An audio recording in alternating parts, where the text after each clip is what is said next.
Hello everyone, welcome to Fame World Educational Hub. Myself, Aishwarya Saxena, and this is the channel Fame World Educational Hub, the YouTube channel on which you are watching this current video. This is a computer science related channel. If you are a student of computer science or information technology, or you are interested in learning computer programming languages, then this is the right place for you. There are numerous videos and courses available on this channel for you to watch and learn new things.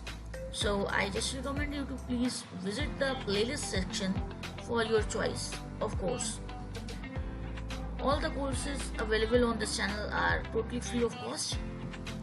If you are new to this channel, I just request you to subscribe the channel and also press the notification bell, because after pressing the notification bell you will start getting the latest uploads of the videos whichever I upload.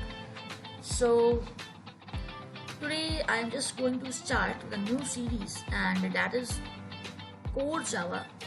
And this Core Java series is basically for those students who are in schools and they are having Core Java in their content from class 9th to 12th basically. Or if you are not in school, then so this series would be helpful for you. So I will just start this series with the software Bluej, because this series is mainly focused for those students which are in schools, and in most of the schools Bluej software is used for the educational purposes.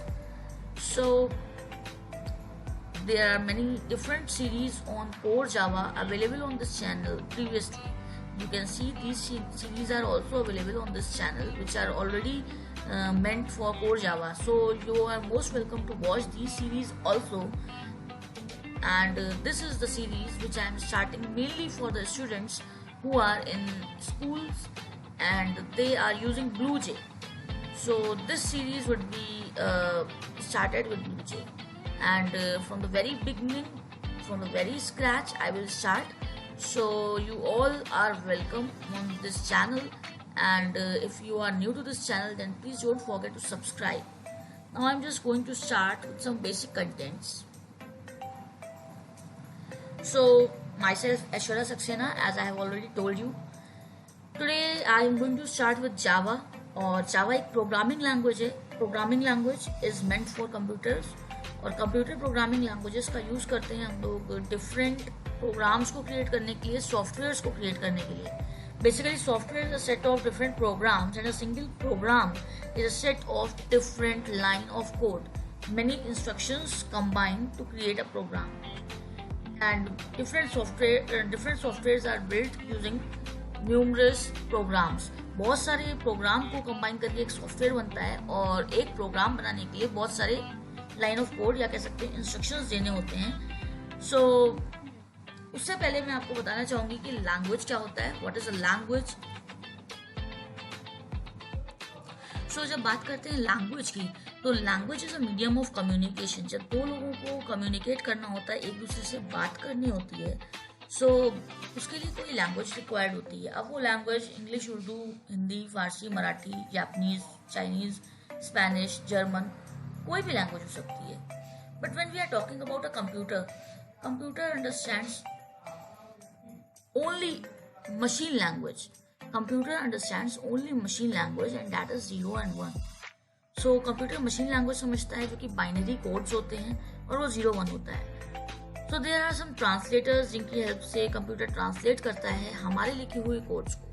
अगर हम लोग जावा में code कर रहे हैं या सी में code कर रहे हैं, तो ये सारे लैंग्वेज के कोड इंग्लिश में लिखे होते हैं बेसिकली, बट इनको ट्रांसलेट करने के लिए कंप्यूटर के पास सॉफ्टवेयर्स होते हैं जिसके थ्रू वो ट्रांसलेट करते हैं. सो सबसे पहले बात तो मैं अगर कुछ टाइप्स ऑफ लैंग्वेज की बिल्कुल बेसिक क्लासिफिकेशन की बात करूँ, तो कंप्यूटर लैंग्वेजेस को 3 तरीके से क्लासीफाई किया जा सकता है: लो level language, middle level language and high level language.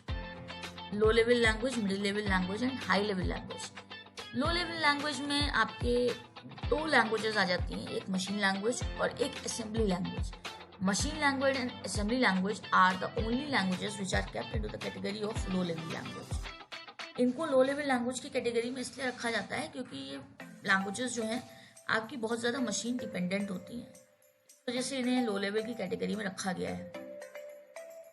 फिर बात आती है कि मिडिल लेवल लैंग्वेज में सी को रखा जाता है और हाई लेवल लैंग्वेज में C plus plus, Java, C sharp, Pascal, Python, COBOL and many more languages are there which are kept into the category of high level language. वो सभी languages जो कि ऑब्जेक्ट ओरिएंटेड प्रोग्रामिंग के concepts को follow करती हैं, OOPS के concepts को फॉलो करती हैं, they are kept into the category of high level language. So यहाँ पर जब बात करते हैं सी लैंग्वेज की, क्योंकि अभी हम लोग लैंग्वेज का क्लासिफिकेशन पढ़ रहे हैं, सो इट इज़ रिक्वायर्ड कि हमें पता हो कि किस किस तरीके की लैंग्वेजेस हैं। सो सी लैंग्वेज को मिडिल लेवल लैंग्वेज की कैटेगरी में रखा जाता है, क्योंकि पहली बात तो इसमें ऑब्जेक्ट ओरिएंटेड प्रोग्रामिंग के फीचर्स नहीं होते। So because it is not having the features of object oriented programming, that's why it can not be kept into the category of high level language. High level में इसे नहीं रखा जा सकता क्योंकि उसमें ऊप्स के कंसेप्ट नहीं है, ऑब्जेक्ट ओरिएंटेड के कंसेप्ट नहीं है। बट इसको लो लेवल में भी नहीं रखा जा सकता क्योंकि बहुत ज़्यादा मशीन डिपेंडेंट नहीं है। जैसे कि मशीन लैंग्वेज और असेंबली लैंग्वेज बहुत ज़्यादा मशीन डिपेंडेंट है, पर मिडिल लेवल लैंग्वेज में इसे रखा गया है क्योंकि सी इज़ वेरी मच कैपेबल। आपका अगर आप यूनिक्स या लाइनेक्स ऑपरेटिंग सिस्टम के बारे में जानते हो तो यूनिक्स ऑपरेटिंग सिस्टम को क्रिएट करने के लिए ही सी लैंग्वेज को बनाया गया था। आपके जो ट्रांसलेटर्स होते हैं लैंग्वेज के, असेंबलर, कंपाइलर, इंटरप्रेटर, इन सबको डिज़ाइन करने के लिए भी सी लैंग्वेज का यूज़ होता है। तो एक लैंग्वेज जो कि इतने बड़े बड़े सॉफ्टवेयर बना रही है, it is definitely not a very dependent language. ये एक लैंग्वेज है जो कि कंपैटिबल है, एक कंपैटिबल लैंग्वेज है, कॉम्प्लेक्सिटी हैंडल करने की इसमें पावर है। So it is basically kept into the middle level language category, क्योंकि ये बहुत ज़्यादा मशीन डिपेंडेंट है, इसे लो लेवल में नहीं रखा जाएगा और इसमें ऑब्जेक्ट ओरिएंटेड के कॉन्सेप्ट्स नहीं है, इसलिए इसे हाई लेवल लैंग्वेज में नहीं रखा जा सकता, इसलिए मिडिल लेवल में रखा जाता है सी लैंग्वेज को। जावा एक ऐसी लैंग्वेज है जो कि ऑब्जेक्ट ओरिएंटेड प्रोग्रामिंग के कंसेप्ट्स को फॉलो करती है, दैट्स व्हाई इसको हाई लेवल लैंग्वेज की कैटेगरी में रखा जाता है। आई होप आपको ये कंसेप्ट क्लियर हुआ होगा, आई होप आपको ये चीज़ समझ में आई होगी कि लैंग्वेज क्या होता है। सो इस वीडियो में मैंने अभी आपसे डिस्कस किया कि व्हाट इज लैंग्वेज, लैंग्वेज क्या होता है और किस तरीके से लैंग्वेजेस वर्क करती हैं। नेक्स्ट वीडियो में हम लोग आएंगे जावा के इंट्रोडक्शन पे कि किस तरीके से जावा लैंग्वेज आई और क्यों जावा लैंग्वेज को इन्वेंट किया गया and each and everything. So stay tuned. अगर आप चैनल पर नए हैं तो प्लीज सब्सक्राइब करिए और नोटिफिकेशन बेल को प्रेस जरूर करिए। And there are many different series available, you can see. Don't forget to check the playlist section on Frameward educational hub.